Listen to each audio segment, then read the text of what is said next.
Today we're going to be looking at how to use Google Slides to teach writing structure. This presentation is to help teachers of middle school and high school students who are teaching research-based informational and/or argumentative writing. You would use this instruction during the introduction of the writing process or during the publishing phase of the writing process, and it can be used throughout the distance learning framework. Why not just write a paper in the traditional way? We have access to Google Docs, Microsoft Word. Why teach writing using Google Slides? Well, first of all, Google Slides help students to visualize the academic writing structure. You break the writing up into bite-sized pieces so that students can focus on one element of the writing at a time. For example, one slide would be dedicated to thesis. This also allows teachers to look at each element of the writing and give feedback to students based on that specific element. In addition, Google Slides allows students to write for a purpose. Distance learning is a prime opportunity for students to grow in their ability to research, which all of us know how important research is in today's world. And it also helps students know how to understand the construction of a well-built writing piece and how to present that in a meaningful way to their classmates. So how can this pedagogical approach be used within the Fayette County Public School System distance learning framework? Well, first of all, our starting point. I am an 8th grade teacher at SCAPA, and during our Unit 3 of Collections, which was Anne Frank's Legacy, we allowed students to do research projects in order to give background information and knowledge to the class on the Holocaust and World War II. We used the Google Slides format to break that informational writing up into bite-sized pieces. And here is, this is what our assignment and standards look like. We use the standards based on how to research to build knowledge. And you can see here that we ask some questions to help students begin to understand what they're going to be doing and how to organize it. But what I want to show you specifically are how we broke up the slides. So we had a title slide, which gave the title of the presentation and the name of the student. The thesis slide, several slides that included supporting ideas and evidence, conclusion, and the bibliography in the MLA format, which is part of our standards. We gave specific instruction on images and video, but primarily we wanted students to be able to formulate a thesis statement and then find evidence that would support that thesis statement. And we were always asking the question, does the evidence support the thesis? And then the conclusion also was supposed to then extend the knowledge of the viewer while also wrapping up the informational piece. The distance learning framework, as Ms. Matthews has described, has 5 different parts: read or research, explore, collaborate, apply, and reflect, with direct instruction and feedback given throughout. Now, this assignment in particular can be utilized throughout the framework. For example, in read or research, the way that you would use this assignment would be to provide a teacher model first that clearly shows your expectations for the project while providing more background. Here is my example that I showed to my students.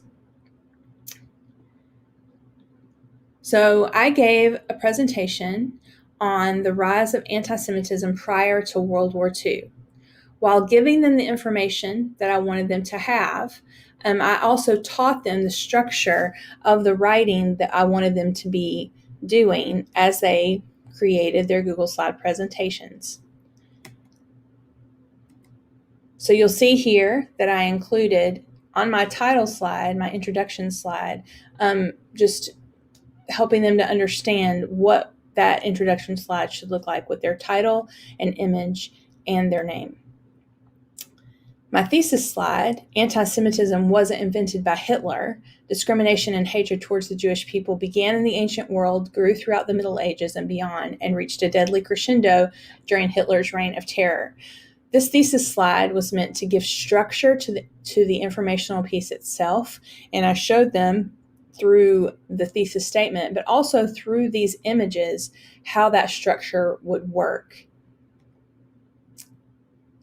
Where are you planning to go with the presentation? And this model gave students an idea of where we were headed. I used images strategically throughout the presentation, which I taught my students to also do. Here, ancient roots, this image immediately draws you in. And I've also, you can see here at the bottom, included my embedded source. So I always wanted students to use bullet points in their writing on their slides because it's more engaging to the audience.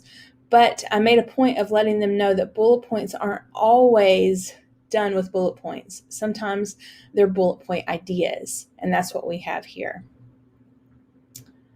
Again, I used an image that drew people in as I described how the hatred grew during the Middle Ages, and again, used those bullet point ideas to help students understand what we were looking for and how to support their thesis. And again, images can be used to provoke emotion, such as a raging fire that grows. So you can see here, I'm just going to kind of go through these quickly. This was meant to be a model to show students what this could look like and how to use the tool itself.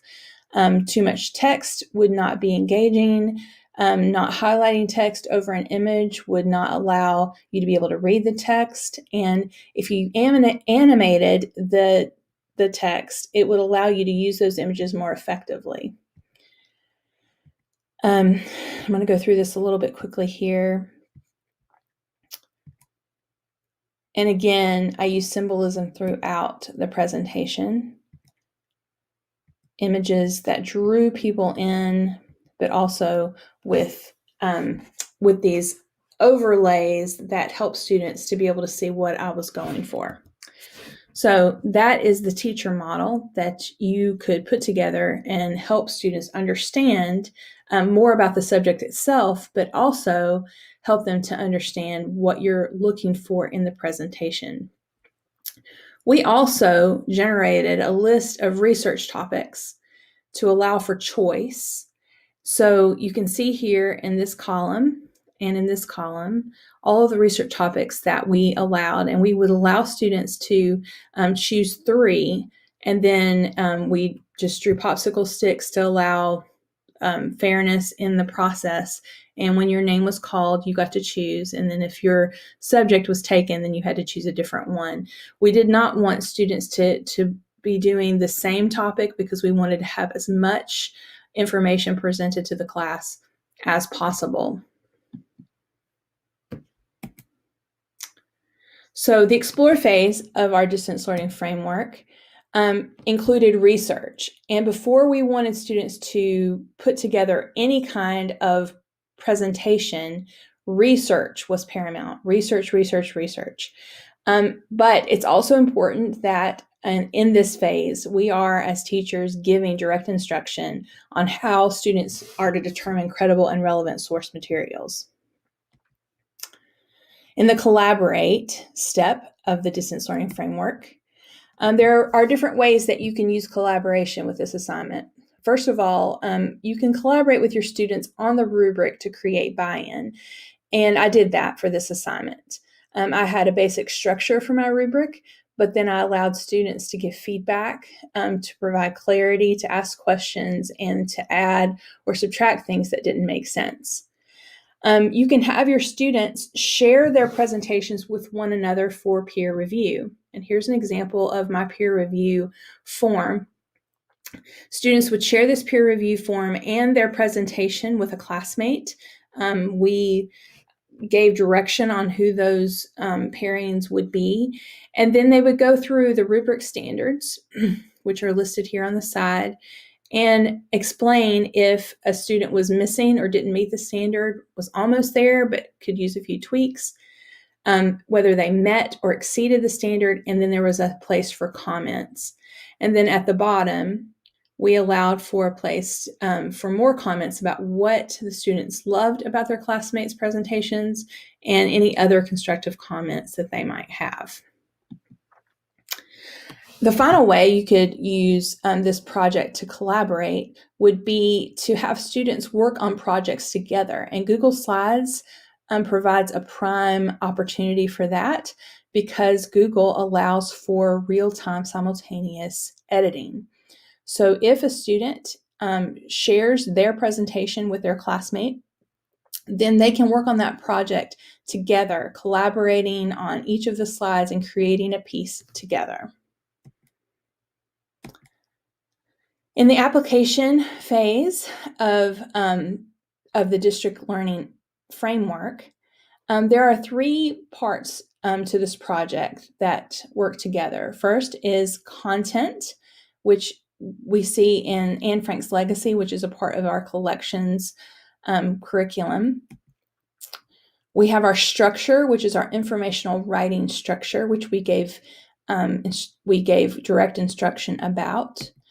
And we have the technology, which we've used Google Slides and Flipgrid, which I have yet to mention, but we'll talk about in just a minute. This is a student example of the project.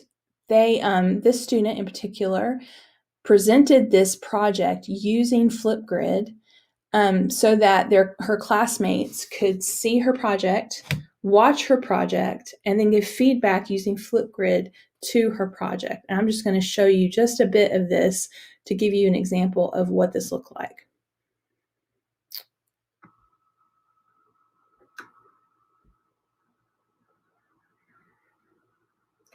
Anti-Semitism Today by Harper Crosby. Just as anti-Semitism did not begin with the Holocaust, it did not end with it either. Anti-Semitism still continues today through hate groups, words and phrases meant to demean the Jewish people, and even stereotypes shown in media we often forget to question. So you can see here that Harper clearly stated her thesis, and she used images to support her thesis. And that was a part of the rubric and a part of the grading process, is that any image that was used needed to support what was on the screen. Images did not need to be added if they did not have a purpose. So Harper went on, she did an excellent presentation, but she used Flipgrid to present that information. And we encouraged her to not just read the slides, although she did here with the thesis because she was trying to be very precise, but to use it as a jumping off place in order to be able to really teach the class about her topic. In reflection, there are a couple of different ways that you can do that here in this particular project. First of all, after students have recorded their presentations using Flipgrid, their classmates can watch their presentations and reflect on what they have learned. Here is an example of a student giving reflection to Harper's project in particular. Hey Harper, I was really interested by your topic, and you did a great job of tying in the anti-Semitic and Nazi Germany history into today. And you did a great job of explaining the ways that it is very much alive today and how it's affecting Jews everywhere and the very real costs of being silent and letting it happen. You did a great job of explaining the different. So this is Seth, and he watched Harper's presentation. He was given a few directions on the kind of feedback to give, but this feedback allowed him to reflect on not only what Harper presented, but also on how it connected to his own topic. Students can also reflect on how their classmates' presentation inform or expand on their own research, which I just mentioned. And finally, as all of you know, research is formalized curiosity. It is poking and prying with a purpose. And I find that one of my greatest roles in my students' lives is to help them to explore the things that they're curious about, because that is what will really direct their learning and help that learning to be embedded deep into them. So research projects and using Google Slides is a way to bring interest to writing and make it very purposeful to the student. And there's just a few final thoughts. These tools and this approach can be used across disciplines. It does not have to be used just in language arts. The Holocaust obviously is history, so it could be used in social studies. It could be used in math, science, any discipline really, with different topics and with different forms of writing, particularly informational and argumentative. And finally, once the work is created, you can create a digital bulletin board on your class website to have a collective space for all the topics covered. And I'll just give you a peek into what ours looked like for one of our classes. So we had a virtual bulletin board that clearly gave the assignment, the rubric, and the teacher model. And then below, I posted all of the student work so that students would have a one-stop shop to be able to go and do more exploration on different topics having to do with the Holocaust and with World War II.